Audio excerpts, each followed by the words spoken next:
You're not unlucky. You, just like most people, are looking at life in the wrong point of view. So if you and most people are looking at life in the wrong point of view, what's the right one? Hi, my name is Mazen Ahmed and I help you start enjoying life again just without the negativity. The right point of view is the one which you decide to look at life in the positive perspective. The positive perspective is looking at life and everything and trying to look of some way you can make that situation positive. For example, you become homeless. Most people will tell you that's a negative instantly, just like that. But they don't realize that it's one of the best motivators to becoming rich. That's why most millionaires actually tell you, I've become homeless, then a millionaire, then homeless, then a millionaire, is because they became homeless and then they have the knowledge and they have the motivation to become a millionaire. So they become a millionaire. Then they become homeless. Then they become a millionaire. It's because they get the motivation to become millionaires in the first place. A lot of millionaires were actually homeless. The reason they became millionaires in the first place was because they had the motivation to do it. They had the reason to become millionaires. It's because they needed the money so bad, they had to work extremely hard and they ended up becoming a millionaire. Number 2, you don't have bad luck. This point correlates with the last point I talked about. You don't have bad luck. Bad luck is just a way that you decide to look at life, or a way that you decide to look at a certain situation that you have. Becoming homeless isn't bad luck. It's just an opportunity that God gave you. Understand that God doesn't give you bad luck. He only gives you opportunities because this entire world is a test and He wants to test you. For example, if you go to work and you find out that you have a problem, the only way you can solve this problem is by thinking outside of the box, and you keep asking yourself, why did God give me this problem? And what did I do to deserve this? Because you think that you're gonna get fired because of that problem, but you don't understand. God didn't give you a problem.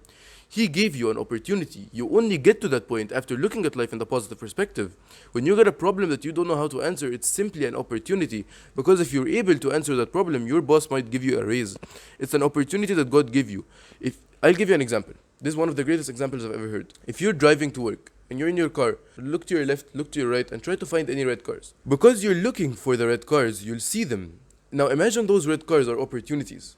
You're seeing the opportunities come by you. The opportunities aren't invisible now. Now if you were just headed to work and not focusing and not trying to look for red cars, they'd just fly by. Those are just like opportunities. If you're not waiting for them and trying to grab any opportunity that comes to you, they'll just fly by.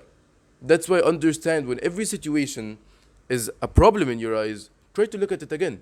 Look at it in a different perspective. Look at it in the positive perspective. You might actually realize that it's not a problem and it's not something negative, it's actually more of an opportunity. And if you abuse that opportunity, you'll get to places that you never thought about before. Before I go on to the next point, I've always wanted a place full of positive people, but I wasn't able to find that because most people nowadays are just negative. So I decided to make it myself.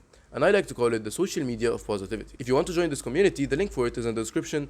I'll be waiting for you in there. Finally, number 3. God gave you a brain. God gave you the most valuable thing He could possibly give you, and people to this day don't realize that and are still greedy.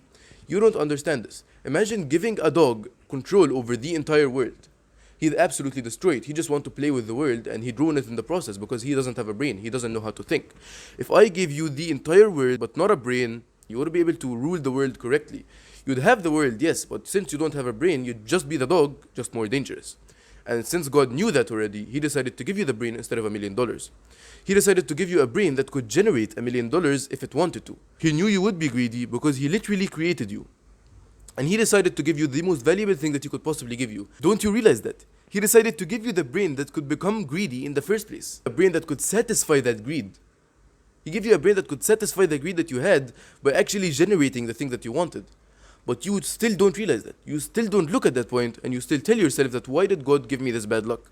He doesn't give you bad luck. He gives you opportunities and you let those opportunities just fly by you. Because you don't want to look at what God gave you. Again, people are always so greedy, but they don't realize that God knew you would become greedy. He created you greedy. He gave you a brain that could become greedy. He knew you would become greedy in the first place and He gave you the most valuable thing He could possibly give you to satisfy that greed, and you still don't think that's enough. Because you don't see the opportunities, because you don't decide to look at life in the positive perspective. Think about it for just a minute. He gave you the most valuable thing He could possibly give you to satisfy the greed that you have, and you're still greedy. If you like this type of content or want to see more of it, the link to my community is in the description. It's called Social Media of Positivity. Always remember to stay positive, and I'll see you in the next video.